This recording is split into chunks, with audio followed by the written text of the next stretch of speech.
여러분 안녕하세요. 상승미소입니다. 일요일에 방송했는데 월요일에 또 갑니다. 오늘 방송은요, 며칠 전에 이런 댓글이 하나 있었습니다.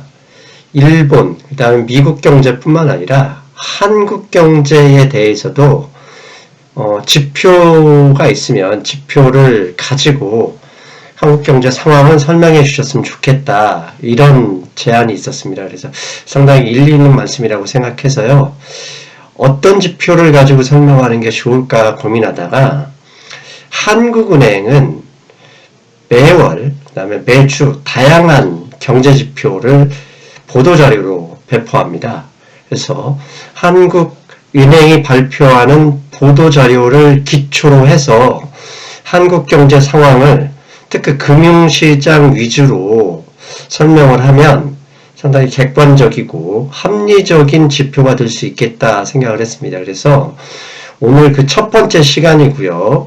앞으로도 한국은행이 발표하는 보도자료를 보고, 이게 그러니까 항상 정해진 날이 나오는 게 아니기 때문에 괜찮은 정보, 괜찮은 자료가 나올 때마다 비정기적으로 그 자료를 가지고 소개하는 시간을 갖겠습니다. 오늘은 그 첫 번째입니다.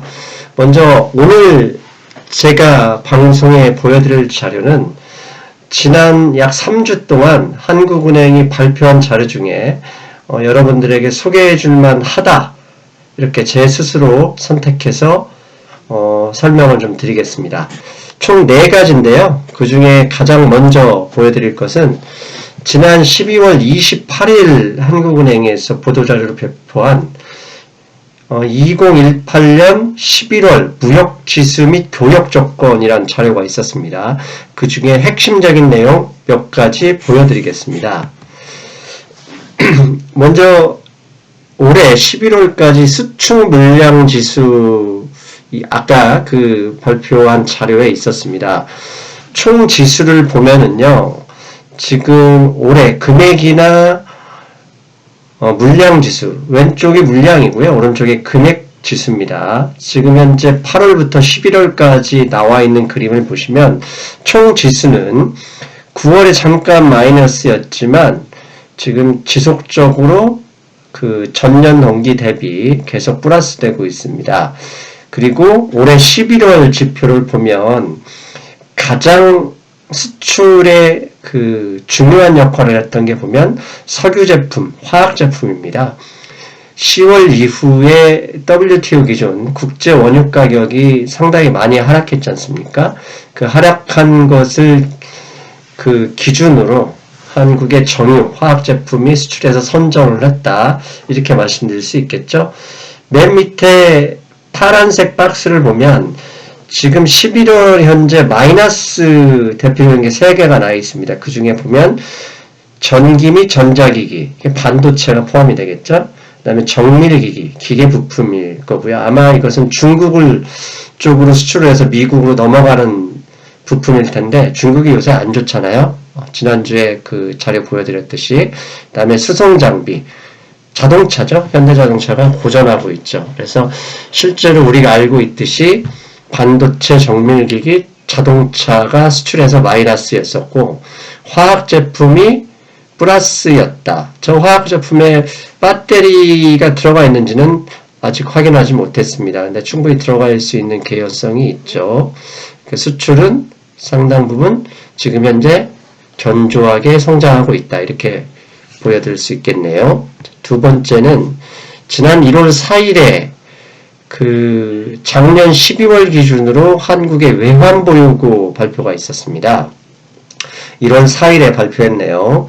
결론부터 말씀드리면 작년 12월 말 우리나라 외환보유액은 4,036.9억 달러로 전원, 그러니까 11월 말 대비 7.1억 달러가 증가했다고 하고요. 이 수치는 작년 11월 말 기준을 할 경우에 전 세계 8위 수준이었다, 이렇게 나와 있습니다. 그러면 구체적으로 어떻게 늘었는지 주요 핵심 지표 보여드리겠습니다. 먼저 외환보유액 추이입니다. 외환보유액은 지금 2017년 말에 3,892억 달러였고요. 그 다음에 작년 11월 말 기준으로는 4,029억 달러. 그 다음에 작년 12월 말, 작년 마지막이죠. 마지막 기준으로는 4,036억 달러였습니다. 즉 11월과 비교할 때는 약 7% 정도 늘어났습니다. 저 외환부유액의 밑에 유가증권은 주로 국채는 대부분 미국채겠죠. 그 다음에 정부기관채, 미국 정부기관채일 거고요. 회사채 있는데 우리가 흔히 미국의 회사채 문제가 터진 레버리지 그런 건 절대 손대지 않고요. 적어도 트리플 A 이상의 상당히 고신용도의 회사채. 근데 회사채는 양은 별로 안 되는 걸로 알고 있습니다. 그 다음에 자산 유동화 증권이라고 하는 MBS나 커버드 본드 이런 걸 얘기한다고 합니다. 아무튼 12월 말 현재 한국의 외환보유고는 4,036억 9천만 달러 이렇게 말씀드릴 수 있겠습니다.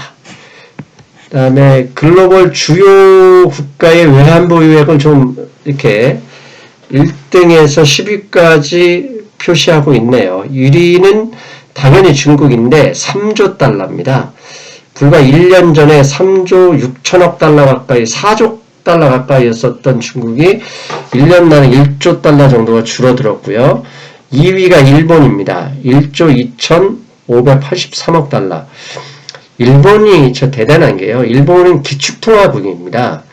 어느 분이 엊그제 댓글에 기축통화는 유일하게 미국 달러다 이렇게 얘기하셨는데 미국 달러가 기축통화고요. 그 다음에 글로벌 경제에서 인정하는 기축통화국이 있죠. 파운드화, 유로화, 엔화, 그 다음에 스위스 프랑, 카나다 달러 이렇게 5개를 기축통화로 인정하는데요. 그 이유는 미국 연준과 무제한, 그 다음에 무기간 에 대해서 무제한 통화 수합을 하고 있는 유일한 나라가 이 5개국이기 때문입니다. 그래서 미국이 일본이 아무리 위험에 처해 있어도 미국 연준과 무제한 그 다음에 무한 무기간의 통화 수합이 있기 때문에 부족하면 그걸 빌려오면 됩니다. 그래서 한마디로 미국의 성운을 입은 5개 나라 중에 하나이기 때문에 다른 나라들이 이미 일본의 엔화를 기축통화로 알고 있습니다. 알려져 있고요. 당연히 또 인정하고 있죠. 그런데 이렇게 기축통화국이 일본의 경우는 외환보유국까지 글로벌 2등을 기록하고 있습니다. 파운드화나 스위스 프랑, 캐나다가 외환보유국 10위 안에도 못 끼거든요. 왜냐면 기축통화국이기 때문에 굳이 신경을 안 쓰는데 일본은 그럼에도 불구하고 중국 다음으로 외환보유고를 저렇게 많이 보유하고 있습니다. 일본이란 나라가 저런 거 보면 상당히 무서운 나라죠. 그 다음에 스위스, 사우디아라비아, 러시아가 5위입니다. 러시아가 저럴 수밖에 없는 건요. 지금 현재 루블화가 상당히 많이 하락해 있지 않습니까? 그러니까 달러 대비는 상승을 했죠. 가치가 많이 하락한 건데 그걸 지켜내기 위해서라도 러시아는 외환보유고를 많이 쌓아둬야 됩니다. 그리고 6위는 대만입니다. 대만이 완전히 다크호스네요. 저도 설마 대만이 6위에 돼 있을까라고 생각했는데 지표가 6위인 거 보면 대만 경제가 만만치 않죠. 대만의 외환보유고가 저렇다는 얘기는 결국 저 정도의 외환보유고를 기반으로 통화량을 늘릴 수 있는 충분한 기초자산이라는 얘기거든요. 그렇다면 저걸 감안하면 조만간 대만도 정치인, 인기에 영업하는 정치인을 만나면 부동산 시장이 충분히 올라갈 수 있는 근거 자산을 가지고 있는 거죠. 혹시 대만 부동산 투자에 관심 있는 분들은 눈여겨봐서 충분히 투자할 만하다 이렇게 말씀드릴 수 있겠습니다. 자, 다음 자료 보겠습니다. 다음 자료는 1월 10일에 발표한 작년 12월 중 금융시장 동향입니다. 금융시장 동향 이 자료에서 발표한 자료 어떤 것이 있는지 살펴볼게요. 먼저 12월 중 시장금리, 즉 한국의 시장금리 및 주가, 주요 금리 지표를 발표했네요. 가장 중요한 게 결국 국고채죠. 국고채 10년 보면 2017년 12월 말 기준이었을 때 10년 만기 국고채가 2.47%였고요. 그 다음에 작년에는 기준금리가 한국이 한번 인상을 했잖아요. 그래서 인상했음에도 불구하고 국고채는 12월 기준으로는 1년 전보다 더 많이 떨어졌습니다. 1.95%. 그만큼 한국의 채권을 외국인들이 많이 매수했다는 것을 유추할 수 있습니다. 정말 많이 샀는지는 뒤에 자료가 나오니까요. 그것 통해서 확인해 보겠습니다. 미국채, 바로 10년 미국채를 보면 2017년에는 한국의 10년 채권과 거의 차이가 없었죠. 2.41%였는데 12월에는 2.68%였습니다. 저에게는 2018년 작년에 4번 연속 금리를 올렸기 때문에, 기준금리를 올렸기 때문에 상당히 많이 올랐다는 걸 볼 수 있고요.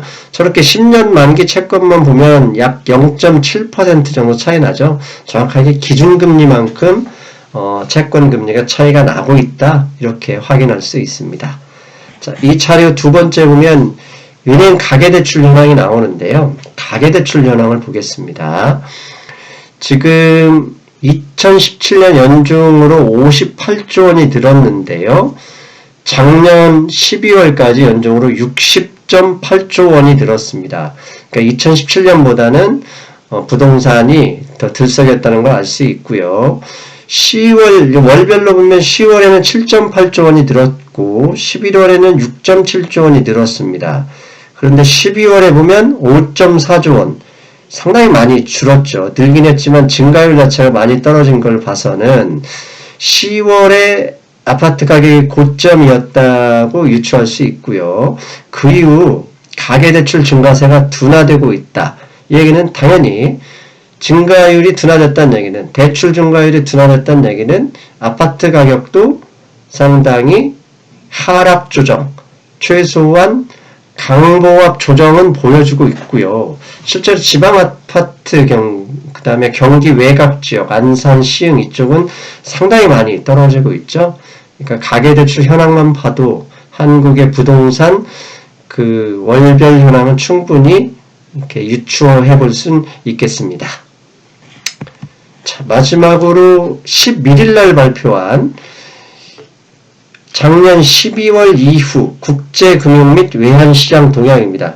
지금까지 앞에 자료를 봐왔던 건 주로 한국 시장, 한국 금융지표였다면 마지막 1월 11일에 발표한 보조자료는 2018년 작년 12월 이후 국제금융, 그 다음에 한국과 글로벌 전체 금융시장을 포괄하고 있다, 이렇게 볼 수 있겠네요. 자, 그러면 이 자료에 나와 있는 첫 번째 주요국 국채금리입니다.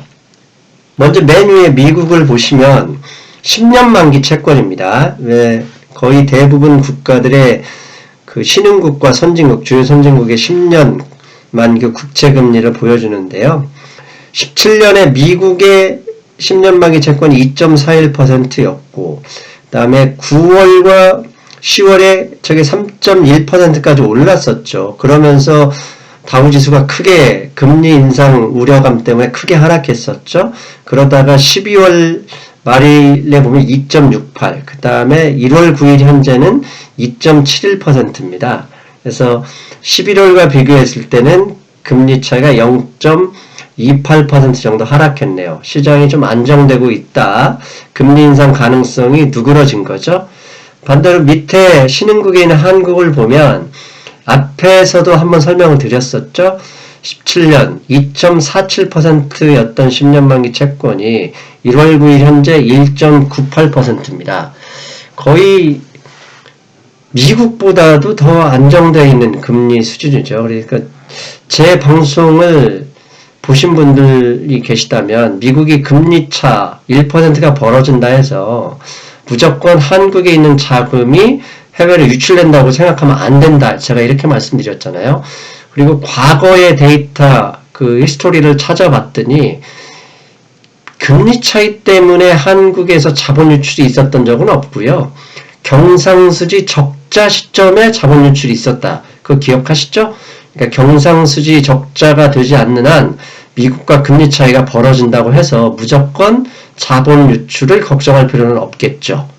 신흥국들에서 보면 2017년 대비 2019년 1월 9일 현재 2017년에 시작한 금리가 그 밑에 떨어진 나라는 대한민국이 유일합니다. 심지어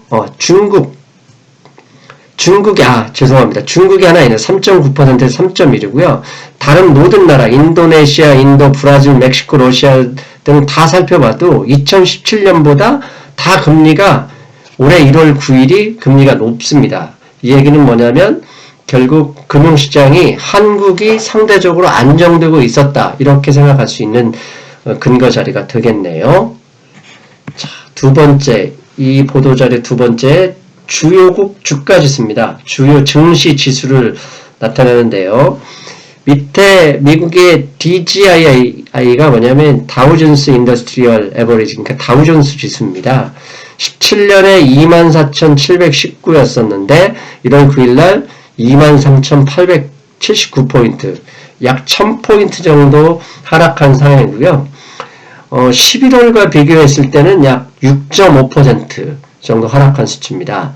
한국을 보면 17년에는 2,467포인트였는데 1월 달에는 2,064포인트, 2017년과 올해 1월 9일을 비교하면 약 10% 정도, 아니 20% 정도 하락한 게 맞네요. 다만 11월과 비교했을 때는 미국보다는 덜 빠진 거죠.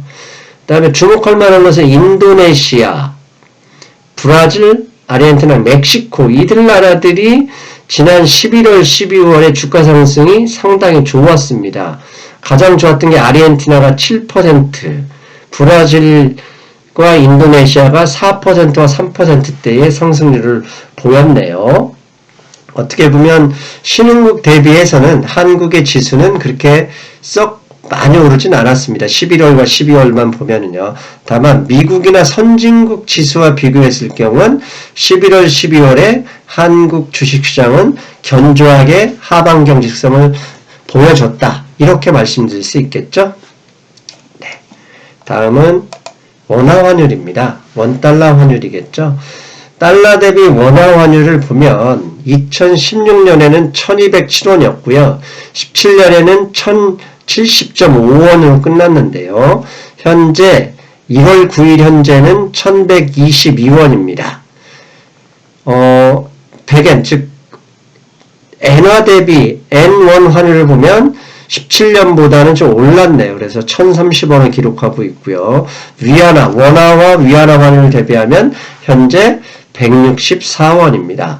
이걸 보여드린 이유는 뭐냐면 17년보다는 당연히 미국 금리를 인상하면서 거의 모든 이머징 통화들이 환율 거의 폭등, 환율 위험을 겪었잖아요. 심지어 아르헨티나 같은 경우는 IMF에 자금 지원을 했고, 브라질, 터키, 인도네시아, 인도까지 사상 최고점을 찍었을 정도인데 한국은 그나마 안정된 모습이었죠.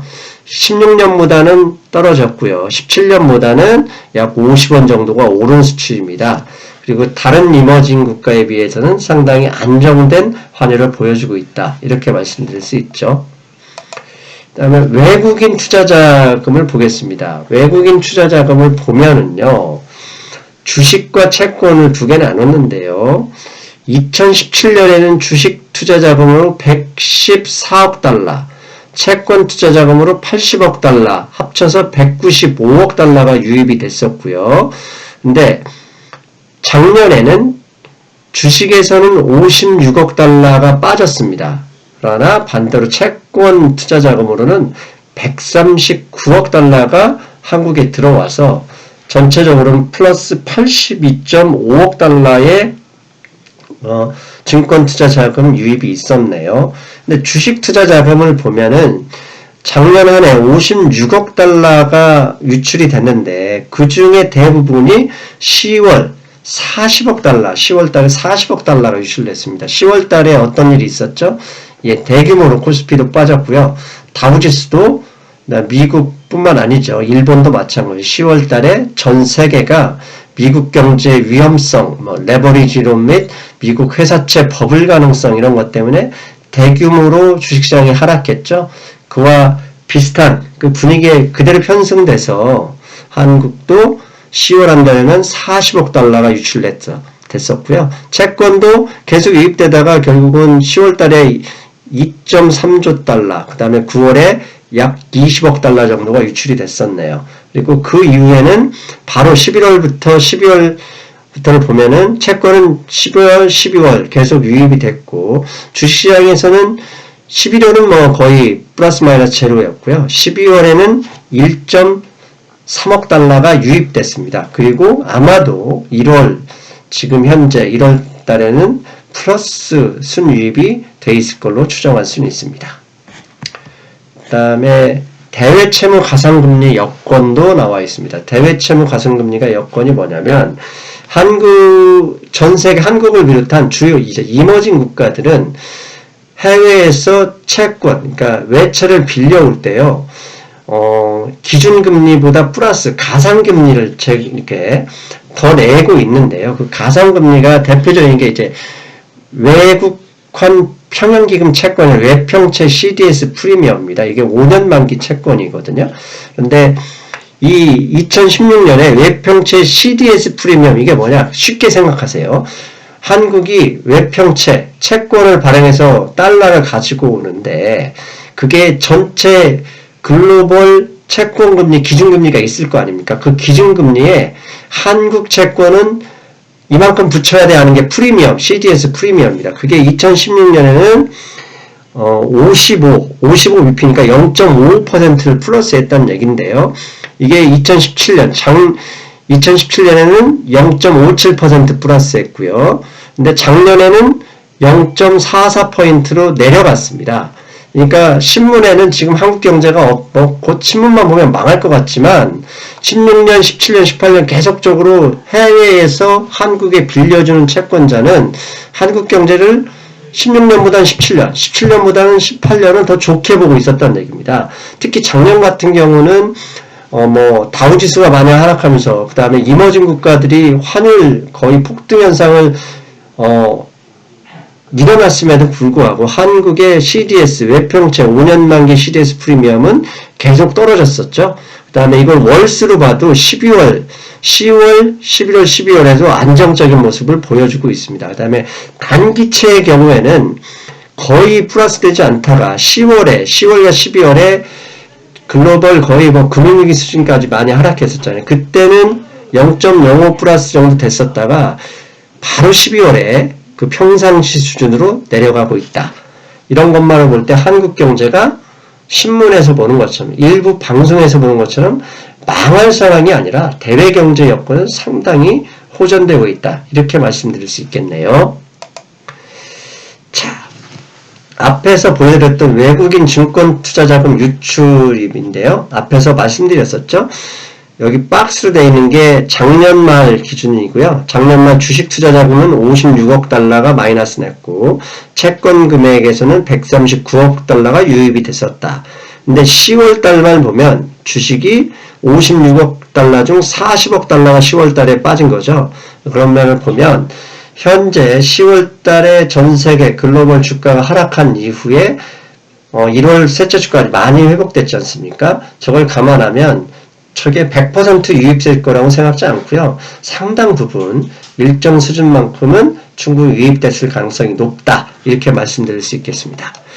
자, 앞에서 지금까지 살펴본 4가지 보도자료를 보셨죠? 그것과 관련해서 이제 지표로 보는 한국 경제 상황 결론을 내드릴 때입니다. 첫째, 외국인 주식 투자자금 유출만을 보면 작년에는 56억 달러가 유출되긴 했지만 이 중 40억 달러가 작년 10월 글로벌 주가가 폭락하는 그 시점이었고 그걸 감안했을 때 유출된 금액이 그렇게 크지는 않았다. 이렇게 말씀드릴 수 있겠네요. 그 다음에 두 번째, 외평채 가상금리 수준. 외평채 가상금리, 특히 5년 만기 그 외평채 CDS 기준을 보면 2016년보다 17년보다는 작년 말이 가상금리가 더 떨어진 걸 알 수 있습니다. 그리고 현재 가상금리 수준은 역사상 거의 최저 수준으로 볼 수 있고요. 이것만 봐도 차입여건이 좋다는 얘기는 한국 경제 펀더멘탈이 상당히 양호하다. 이렇게 판단할 수 있겠습니다. 세 번째, 수출 및 무역 흑자 수준은 뭐 이미 앞에서 말씀드린 대로 반도체나 차량이 좀 줄긴 했습니다. 그리고 기계 부품 마이너스 났죠. 그 이유가 중국의 부품 수출 의존도가 높은 나라가 한국이잖아요. 최근에 중국이 10월 이후 미국 수출이 상당 부분 줄었지 않습니까? 그걸 감안했을 때 그 부분이 줄어든 건 당연했는데 석유화학이나 배터리 상품 이쪽에서 선전하고 있어서 뭐 한국 그 수출 및 무역 흑자 부분은 상당히 견조하다 이렇게 말씀드릴 수 있겠네요. 마지막으로 가계대출 증가율 상황입니다. 앞에서 잠깐 언급했었죠. 가계대출 증가율이 10월 고점 이후에 11월, 12월, 특히 12월에는 많이 하락했습니다. 증가율 자체가 많이 줄어드는 것을 봤을 때, 그런데 현재 금리 수준이 국채, 10년 만기 국채, 3년 만기 국채 금리를 보면 미국의 금리 인상이나 한국은행의 기준금리 인상에도 불구하고 상당 부분 하락한 상황이거든요. 그럼 국채금리가 하락했다는 얘기는 대출금리도 코픽스 이런 기준으로 할 때 그렇게 많이 오르진 않았을 거라는 걸 충분히 유추할 수 있죠. 그걸 감안했을 때도 대출 증가세가 상당히 낮죠. 즉 대출 증가세를 봤더니 부동산 가격 상승률이 높을 수가 없고 오히려 하락 정체될 수 있음을 우리가 충분히 유추할 수 있겠죠. 그렇다면 부동산 가격 상승에 의존하는 내수 경제는 실제로 많이 어려울 수밖에 없겠다. 이렇게 말씀드릴 수 있겠습니다. 자, 오늘은 처음 시도한 겁니다. 한국은행이 발표하는 그 자료를 소개하는 시간이었는데요. 앞으로는 여러분들 일일이 한국은행 살펴보지 마시고요. 제 방송만 지켜보십시오. 한국은행에서 발표하는 주요 자료들, 중요한 자료들이 있으면 제가 비정기적으로 시간이나 기간을 정하지 않고요. 중요한 자료가 나올 때마다 소개하는 시간 갖도록 하겠습니다. 자, 오늘은 여기까지였습니다. 여러분, 월요일이니까요. 한 주도 열심히, 그 다음에 건강 잃지 마시고, 대게 시키신 분들, 대게에 이게 앞에 콕 찌르는 게 있어요. 그거 따지 않으면 짜거든요. 그거 꼭 확인하셔서 배를 먼저 따가지고 해감을 시킨 다음에 찌셔야 맛있습니다. 자, 맛있는 대게, 그 다음에 행복한 일주일 기원하면서 저는 다음 시간에 뵐게요. 여러분, 안녕!